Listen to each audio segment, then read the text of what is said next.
حال ہی میں ریحام خان کی کتاب منظر عام پر آئی ہے۔ یہ کتاب آنے سے پہلے ہی کئی کنٹروورسیز کے ساتھ جڑ گئی تھی۔ اس کتاب کے کنٹینٹ پر بے شمار سوالات کھڑے ہوئے ہیں جن کا کوئی ثبوت اب تک نہ مل سکا۔ کتاب کی شروعات ریحام خان کے بچپن کی یادوں سے ہوتی ہے جب وہ بہت بھولی اور شرمیلی تھیں۔ ان کے مطابق ان کی تربیت بہت دینی ماحول میں ہوئی۔ وہ بچپن سے ہی اپنے آپ کو دوسروں سے بہت الگ سمجھتی ہیں۔ ان کا کہنا تھا کہ کم عمری میں ہی ان کی شادی ان کے سیکنڈ کزن اعجاز الحق سے ہو گئی تھی جو ان کی عمر سے کافی بڑے بھی تھے۔ وہ لکھتی ہیں کہ ان کی پہلی شادی کا سفر بھی کسی ہارر فلم سے کم نہ تھا۔ ان کو شروعات سے ہی مختلف مشکلات کا سامنا کرنا پڑا جس میں ٹارچر اور ابیوز سر فہرست ہیں۔ اعجاز الحق کا تعلق ایک امیر خاندان سے تھا۔ اپنے امیر کزنز کو دیکھ کر ریحام خان کا کہنا تھا کہ وہ احساس کمتری اور احساس محرومی کا شکار ہو گئے تھے اور ان کے سابقہ شوہر کی خواہش تھی کہ پاکستان میں وہ اپنا ایک ڈریم ہاؤس بنائیں، بالکل وائٹ ہاؤس جیسا۔ ریحام خان لکھتی ہیں کہ شادی سے پہلے انہوں نے اپنی تعلیم کنٹینیو رکھنے کا وعدہ بھی کروایا تھا لیکن وہ کبھی پورا نہ ہو سکا۔ وہ شادی کے بعد ہی طلاق چاہتی تھیں لیکن ان کے خاندان میں طلاق کسی جرم سے کم نہیں سمجھی جاتی تھی۔ ان کے خاندان میں طلاق شدہ خاتون کا موازنہ طوائف سے کیا جاتا تھا۔ اسی وجہ کے باعث انہوں نے 12 سال اپنی پہلی شادی کے ستم برداشت کیے۔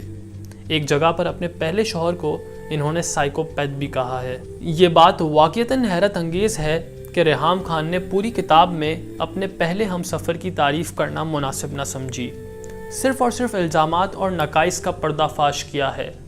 ان کے پہلے ازدواجی زندگی میں خوشائن لمحات صرف اور صرف ان کے بچے تھے۔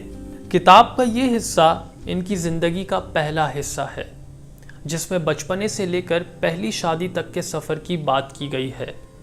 ان کی زندگی کے پہلے سفر کے سب سے بڑے ولن اعجاز الحق ہیں۔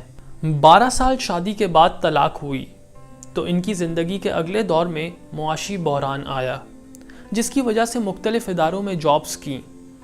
ان کے مطابق معاشی بحران ہونے کے باوجود زندگی پہلی شادی سے بہتر تھی کیونکہ اس کے بعد وہ اور ان کے بچے پوری طرح آزاد تھے۔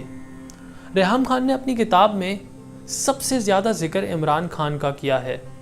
اپنی کتاب کے ذریعے عمران خان کی ایسی تصویر کھینچنے کی کوشش کی ہے کہ دنیا میں عمران خان سے زیادہ برا انسان کوئی نہیں۔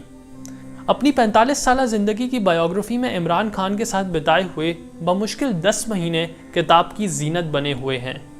30 عنوانوں میں سے 15 عنوان عمران خان کے ساتھ بتائے وقت کے ہیں اور ستم ظریفی یہ ہے کہ وہ عنوانات بھی عمران خان کی برائیوں پر رائج ہیں۔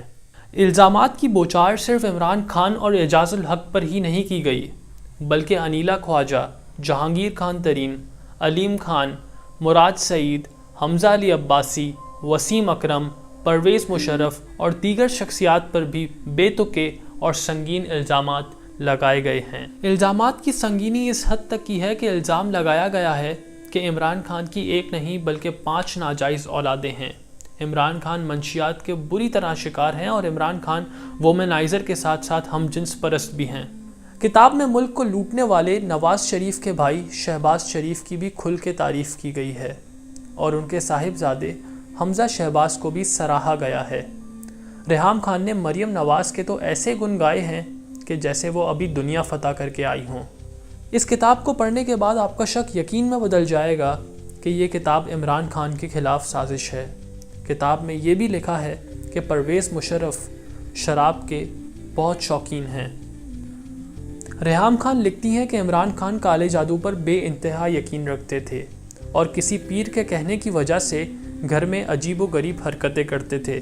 ان کا مزید کہنا تھا کہ عمران خان کو جنازوں میں جانا بالکل پسند نہیں تھا جس وجہ سے بہت سے لوگ ان سے ناراض تھے۔ یہ کتاب میں بہت باتیں ایسی ہیں جو غیر اخلاقی، غیر مہذب اور ناقابل ذکر ہیں۔ حیرت کی بات یہ بھی ہے کہ ریحام خان نے عمران خان کے اچھے کاموں کی تعریف بھی نہیں کی۔ مثلاً شوکت خانم، نمل یونیورسٹی، عمران خان فاؤنڈیشن کی بات بھی جب ہوئی جب ان پر کوئی نقص نکالنا ہوتا تھا۔ ریحام خان نے اپنے کردار کی تصویر بھی ایسے کھینچی ہے کہ وہ ایک مرحوب، بھولی اور شریف النفس خاتون ہیں۔ عمران خان پاکستان کے ابھرتے ہوئے لیڈر ہیں۔